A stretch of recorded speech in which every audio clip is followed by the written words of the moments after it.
Hello everyone, welcome to engineers education point. इस lecture में हम लोग आइडियल वोल्टेज एम्पलीफायर और आइडियल करंट एम्पलीफायर को देखेंगे। ये आपका एनालॉग इलेक्ट्रॉनिक्स यूनिट 1 लेक्चर 1 है। सब्जेक्ट कौन सा है? Analogue electronics. Analogue electronics unit 1 और लेक्चर 1। तो आप एनालॉग इलेक्ट्रॉनिक्स का सिलेबस देखेंगे तो यूनिट 1 में आपको पढ़ना है आइडियल एम्पलीफायर। आइडियल एम्पलीफायर में दो टर्म है, एक आइडियल वर्ड है और एक एम्पलीफायर है। आइडियल मीन्स क्या होता है? आदर्श। आदर्श कहने का मतलब हो गया, सपोज कीजिए कोई इंसान है, उसमें कोई भी खामियां नहीं है, सब चीज अच्छाई ही है, तो उसको हम क्या बोलेंगे? आइडियल बोलेंगे। जैसे कि भगवान को, गॉड को हम लोग आइडियल मानते हैं, आदर्श मानते हैं। तो आइडियल कहने के लिए है nothing is ideal in this world. इस संसार में कुछ भी आइडियल नहीं है। हम लोग मान के चलते हैं ऐसा कोई इंसान नहीं है जिसमें बुराई नहीं है। बताइए, है कोई इंसान ऐसा? हर इंसान में कुछ ना कुछ बुराई होता है और अच्छाई भी होता है।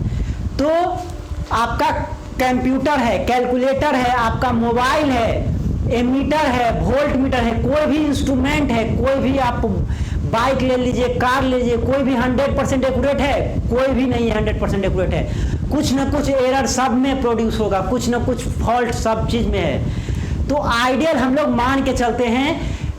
तो दो केस हम लोग देखेंगे, एक तो आइडियल केस और एक प्रैक्टिकल केस। हम लोग जो जीते हैं, हम लोग जो ह्यूमन बीइंग है, वो प्रैक्टिकल केस करते हैं, प्रैक्टिकली। तो आइडियल क्या है? कोई भी चीज आदर्श होगा। जैसे कि सपोज कीजिए कोई इंसान ऐसे करके खड़ा हो गया, न ऐसे हिला, न ऐसे हिला, न ऐसे, तो वो क्या हो गया? एक तरह से आइडियल हो गया, आदर्श हो गया, एकदम मूर्ति के तरह हो गया। तो आइडियल एम्पलीफायर में आइडियल मीन्स आदर्श। एम्पलीफायर, एम्पलीफायर का क्या काम है? एम्पलीफायर क्या करता है?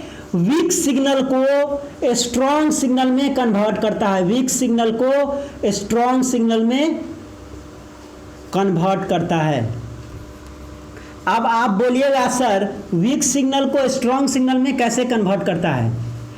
तो देखिए, हम सबसे पहले एम्पलीफायर जो है, ट्रांजिस्टर को ही हम लोग एम्पलीफायर की तरह यूज करते हैं। जब ट्रांजिस्टर एक्टिव रीजन में काम करता है तो वो एम्पलीफायर की तरह काम करता है। एक्टिव रीजन कहने का मतलब हो गया, जो ट्रांजिस्टर का इनपुट साइड होगा वो फॉरवर्ड बैस होगा और आउटपुट साइड रिवर्स बैस होगा, तो उसको हम लोग क्या बोलेंगे? Active region. तो एक्टिव रीजन में ट्रांजिस्टर जो है एम्पलीफायर की तरह काम करता है, मीन्स वीक सिग्नल को स्ट्रॉन्ग सिग्नल में कन्वर्ट करता है। तो देखिए यहाँ पे, जैसे कि आपका माइक होता है, माइक क्या करता है? साउंड सिग्नल को इलेक्ट्रिकल सिग्नल में कन्वर्ट करता है। और एक एम्पलीफायर होता है, एम्पलीफायर क्या करता है? वीक सिग्नल को स्ट्रॉन्ग सिग्नल में कन्वर्ट कर देता है। तो यहां पे अगर देखिए, ये माइक है, ये माइक है और ये आपका क्या होगा? एम्पलीफायर की तरह काम करेगा। ये एम्पलीफायर होगा तो ये क्या करेगा? वीक सिग्नल को स्ट्रॉन्ग सिग्नल में कन्वर्ट कर देगा। मीन्स आप आसानी से, धीरे से बोलेंगे और अच्छे से, अच्छा क्वालिटी में आपको सुनाई देगा, वो लाउड सुनाई देगा। जैसे कि देखते हैं कोई लीडर, कोई नेता किसी सभा को रिप्रेजेंट करता है। किसी सभा में देखिएगा 5,000, 10,000, 1 लाख, 2 लाख आदमी रहते हैं। क्या अगर हम बोलेंगे, कोई नेता बोलेंगे तो सुन पाएगा? नहीं सुन पाएगा। तो वहां पे एम्पलीफायर का जरूरी होता है, वहां पे माइक का जरूरी होता है। तो जहां भी माइक होगा तो एम्पलीफायर भी होगा। तो एम्पलीफायर वहां पे क्या करता है? वीक सिग्नल को स्ट्रॉन्ग सिग्नल में कन्वर्ट करता है। नेताजी धीरे से बोलते हैं और लाउड सबको सुनाई देता है। यहाँ पे भी इसीलिए माइक यूज किया जाता है। क्लासरूम में देखिएगा माइक यूज होता है। जब बड़ा सा क्लासरूम होगा तो वहां पे माइक यूज किया जाता है, जो आसानी से आप तक पहुंचे। तो उस प्रोसेस में 3 चीज आपको दिखाई देगा। एक तो सर के पास जो माइक है वो, एक एम्पलीफायर कोई कोना में लगा रहता है। आप देखिएगा क्लासरूम के कोई साइड में उसका रेंज रहता है 500 मीटर, 100 मीटर, जितना रेंज रहता है किसी साइड में जाके एम्पलीफायर को रख दिया जाता है, आपको पता भी नहीं चलता है। और एक लाउड स्पीकर भी रहता है। तो इसी तीनों की मदद से आपका काम होता है। तो माइक क्या करता है? साउंड सिग्नल को इलेक्ट्रिकल सिग्नल में कन्वर्ट करता है। ये जो इलेक्ट्रिकल सिग्नल है अब एम्पलीफायर के पास जाएगा। एम्पलीफायर क्या करेगा, जो वीक सिग्नल है उसको एम्पलीफाई करके किसको दे देगा, लाउड स्पीकर को दे देगा, और लाउड स्पीकर फिर क्या करेगा, इलेक्ट्रिकल सिग्नल को साउंड सिग्नल में कन्वर्ट कर देगा, और फिर हम लोग क्या होता है अच्छे से सुनते हैं। तो किसी भी क्लासरूम में कोई नेता रिप्रेजेंट कर रहे हैं, कहीं पे आपका भजन हो रहा है, कहीं पे म्यूजिक है, डांस प्रोग्राम है, हर जगह पे देखिएगा आपका ये सब चीज लगा रहता है। तो अब देखिए यहां पे जो पढ़ना है आइडियल वोल्टेज एम्पलीफायर और ideal current amplifier. Ideal voltage amplifier का मतलब हो गया वोल्टेज एम्पलीफायर का आइडियल फॉर्म में पढ़ना है, आदर्श रूप में। तो देखिए आइडियल वोल्टेज एम्पलीफायर में क्या होता है, इनपुट रेसिस्टेंस जो होता है वो आइडियल एम्पलीफायर का इनफाइनाइट होता है, और आउटपुट रेसिस्टेंस क्या होता है, जीरो होता है। याद रखिए ऑब्जेक्टिव में पूछता ही पूछता है, आपसे पूछेगा the input resistance of ideal amplifier is infinite, zero, both, none of this. तो याद रखिए आइडियल वोल्टेज एम्पलीफायर का इनपुट रेसिस्टेंस क्या होता है, इनफाइनाइट होता है, और आउटपुट रेसिस्टेंस क्या होता है, जीरो होता है। वही आइडियल करंट एम्पलीफायर का जस्ट उल्टा हो जाता है। देखिए the input resistance of ideal current amplifier is zero. यहां पे आइडियल करंट एम्पलीफायर का इनपुट रेसिस्टेंस जीरो होता है, और आइडियल वोल्टेज एम्पलीफायर का इनपुट रेसिस्टेंस इनफाइनाइट होता है, जस्ट उल्टा हो गया। और आउटपुट रेसिस्टेंस क्या होता है, आइडियल करंट एम्पलीफायर का इनफाइनाइट होता है। यहां पे देखिए आउटपुट रेसिस्टेंस क्या है, आइडियल वोल्टेज एम्पलीफायर का जीरो है, तो जस्ट उल्टा हो गया। तो आइडियल वोल्टेज एम्पलीफायर का इनपुट रेसिस्टेंस इनफाइनाइट होता है, आउटपुट रेसिस्टेंस जीरो होता है। वही आइडियल करंट एम्पलीफायर का इनपुट रेसिस्टेंस जीरो होता है और आउटपुट रेसिस्टेंस इनफाइनाइट होता है। याद रखिए ऑब्जेक्टिव में पूछेगा, या लिखने के लिए भी आएगा तो इसको आपको लिखना है। नेक्स्ट देखिए वोल्टेज एम्पलीफायर जो है उसको हम लोग वोल्टेज कंट्रोल्ड वोल्टेज सोर्स बोलते हैं, VCVS, voltage control voltage source. Voltage amplifier को हम लोग क्या बोलते हैं, वोल्टेज कंट्रोल वोल्टेज सोर्स। इसको हम लोग वोल्टेज कंट्रोल वोल्टेज सोर्स क्यों बोलते हैं, क्योंकि it is taking voltage as an input to amplify, so it is voltage control. ये क्या करता है, इनपुट वोल्टेज को लेता है। इनपुट में क्या होता है, इसका वोल्टेज एम्पलीफायर का वोल्टेज होता है, उसको ये एम्पलीफाई करता है। सो इट इज वोल्टेज कंट्रोल। ये क्या होता है, वोल्टेज से कंट्रोल होता है, इसीलिए इसको वोल्टेज कंट्रोल वोल्टेज एम्पलीफायर कहता है। जो इनपुट वोल्टेज होगा, जो इनपुट सिग्नल होगा वो वोल्टेज होगा और उसको एम्पलीफाई करता है, तो वोल्टेज के द्वारा ये कंट्रोल होता है, इसलिए इसको हम लोग वोल्टेज कंट्रोल वोल्टेज सोर्स बोलते हैं। वही करंट एम्पलीफायर को हम लोग क्या बोलते हैं, current controlled current source, CCCS, current controlled current source. इसमें क्या होता है, it is taking current as an input to amplify, so it is current control. इसमें क्या होता है, इनपुट के तौर पे हम लोग करंट को अप्लाई करते हैं, इनपुट में करंट अप्लाई करते हैं। वही वोल्टेज एम्पलीफायर में हम लोग इनपुट के तौर पे वोल्टेज को अप्लाई करते हैं। तो यहाँ पे करंट कंट्रोल करंट सोर्स क्यों बोलते हैं, क्योंकि यहाँ पे इनपुट में हम लोग करंट देते हैं। अब देखिए आपको पूछेगा प्रैक्टिकल वोल्टेज सोर्स क्या होता है। आइडियल वोल्टेज सोर्स आप देखें तो प्रैक्टिकल वोल्टेज सोर्स में याद रखिए, प्रैक्टिकल में क्या होगा, देखिए input resistance ideal voltage source का क्या होता है, इनफाइनाइट होता है। तो प्रैक्टिकल वोल्टेज सोर्स का क्या होगा, इनपुट रेसिस्टेंस हाई हो जाएगा और आउटपुट रेसिस्टेंस क्या हो जाएगा, यहां पे आइडियल केस में जीरो है तो प्रैक्टिकल केस में हम लोग क्या बोलेंगे, लो। तो प्रैक्टिकल वोल्टेज एम्पलीफायर का क्या हो जाएगा, इनपुट रेसिस्टेंस हाई हो जाएगा और आउटपुट रेसिस्टेंस लो हो जाएगा।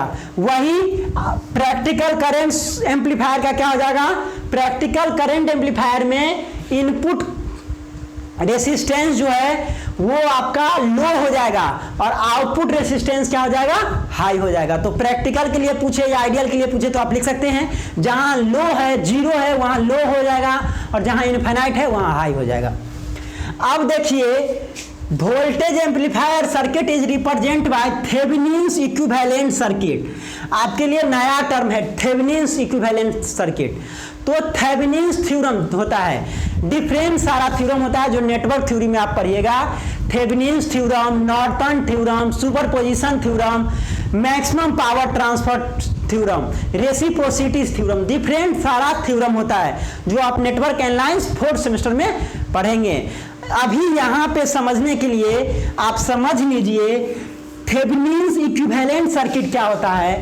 थेवेनिन्स वोल्टेज और थेवेनिन्स रेसिस्टेंस को सीरीज में हम लोग जोड़ते हैं। यहाँ पे देखिए ये आपका सपोज कीजिए थेवेनिन्स वोल्टेज है और देखिए ये VTH थेवेनिन्स वोल्टेज इसको बोलते हैं और ये आपका RTH थेवेनिन्स रेसिस्टेंस है। तो जब हम लोग थेवेनिन्स वोल्टेज और थेवेनिन्स रेसिस्टेंस को सीरीज में जोड़ते हैं, लोड के क्रॉस सीरीज में जोड़ते हैं, तो उसको हम लोग थेवेनिन्स इक्विवेलेंट सर्किट बोलते हैं। ये आपका थेवेनिन्स इक्विवेलेंट सर्किट हो गया, मींस थेवेनिन्स वोल्टेज और थेवेनिन्स रेसिस्टेंस को सीरीज में जोड़ते हैं। ये आपका थेवेनिन्स इक्विवेलेंट सर्किट हो गया, थेवेनिन्स इक्विवेलेंट सर्किट।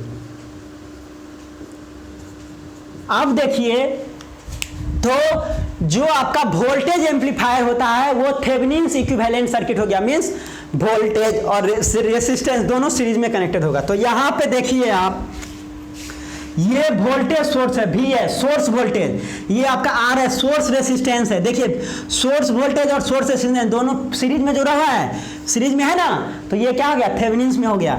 ये आपका थेवेनिन्स इक्विवेलेंट सर्किट हो गया। यहाँ पे इनपुट रेसिस्टेंस है, ये आपका देखिए ये वाला पार्ट, यहाँ पे इनपुट वोल्टेज हो गया, यहाँ इनपुट करंट हम लोग अप्लाई करते हैं। यहाँ पे देखिए ए क्या है गेन है और VI क्या है इनपुट वोल्टेज है, A इंटू VI। यहाँ पे आउटपुट रेसिस्टेंस है, ये आपका क्या हो जाएगा, यहाँ पे ये आपका लोड रेसिस्टेंस है RL लोड रेसिस्टेंस है। तो ये क्या हो गया equivalent circuit of voltage amplifier. Voltage amplifier का इक्विवेलेंट सर्किट है जो थेवेनिन्स इक्विवेलेंट सर्किट के बराबर होता है। थेवेनिन्स इक्विवेलेंट सर्किट का मतलब हो गया थेवेनिन्स वोल्टेज और थेवेनिन्स रेसिस्टेंस को सीरीज में कनेक्ट करते हैं। तो यहाँ पे देखिए वोल्टेज सोर्स और सोर्स रेसिस्टेंस और वोल्टेज सोर्स और सोर्स रेसिस्टेंस दोनों सीरीज में जुड़ा हुआ है। तो ये आपका equivalent circuit of voltage amplifier हो गया। और voltage gain is equal to क्या हो जाएगा आउटपुट वोल्टेज, ये आपका V0 हो गया, आउटपुट वोल्टेज बट्टा सोर्स वोल्टेज V0 बट्टे VS, ये आपका आ गया वोल्टेज गेन, यहां से निकल गया। अब देखिए जो आपका करंट एम्पलीफायर होता है वो नॉर्टन इक्विवेलेंट सर्किट होता है, नॉर्टन इक्विवेलेंट सर्किट। अब आप बोलिएगा सर नॉर्टन इक्विवेलेंट सर्किट क्या होता है, तो जब आप थेवेनिन्स इक्विवेलेंट सर्किट समझ गए तो नॉर्टन इक्विवेलेंट सर्किट भी समझ जाएंगे। यहां पे देखिए जब हम लोग नॉर्टन करंट को पैरेलल में हम लोग जोड़ते हैं,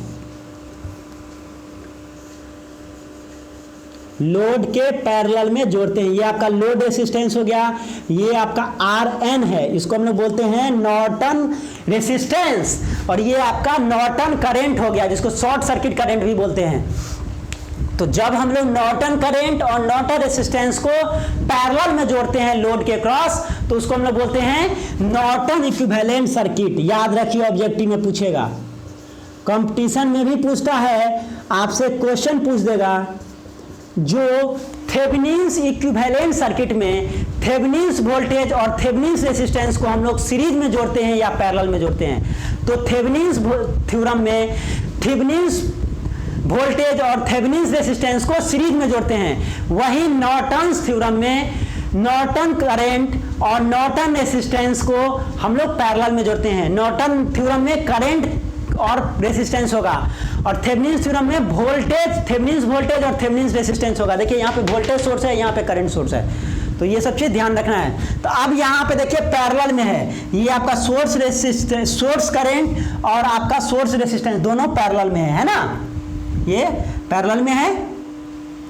तो यहाँ पे देखिए इक्विवेलेंट, यहाँ पे IS हो गया सोर्स करंट, यहाँ पे IR हो गया जो आपका ये जो रेसिस्टेंस है इसमें जो करंट आ रहा है, यहाँ पे आपका इनपुट रेसिस्टेंस हो गया, ये इनपुट करंट है, यहाँ इनपुट करंट जा रहा है, और यहाँ पे करंट A इंटू II, ये आपका हो गया करंट सोर्स और यहाँ पे देखिए ये आपका R0 है आउटपुट रेसिस्टेंस, यहाँ पे इसमें जो करंट आ रहा है IR0 मीन्स आउटपुट रेसिस्टेंस में जो करंट आ रहा है ये आपका आउटपुट करंट हो गया, और यहाँ पे लोड रेसिस्टेंस हो गया।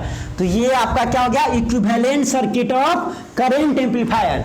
करंट एम्पलीफायर का इक्विवेलेंट सर्किट हो गया, जो कि नॉर्टन इक्विवेलेंट सर्किट के बराबर होता है। अब देखिए करंट एम्पलीफायर का गेन क्या हो जाएगा, AI मीन्स करंट गेन। तो करंट गेन क्या हो जाएगा, आउटपुट करंट बट्टे सोर्स करंट I0 बट्टे IS। ये आपका क्या हो गया, करंट गेन किसका, करंट एम्पलीफायर का। तो इस लेक्चर में हम लोग आइडियल वोल्टेज एम्पलीफायर और आइडियल करंट एम्पलीफायर को देखें। Thank you for watching this video, thank you so much.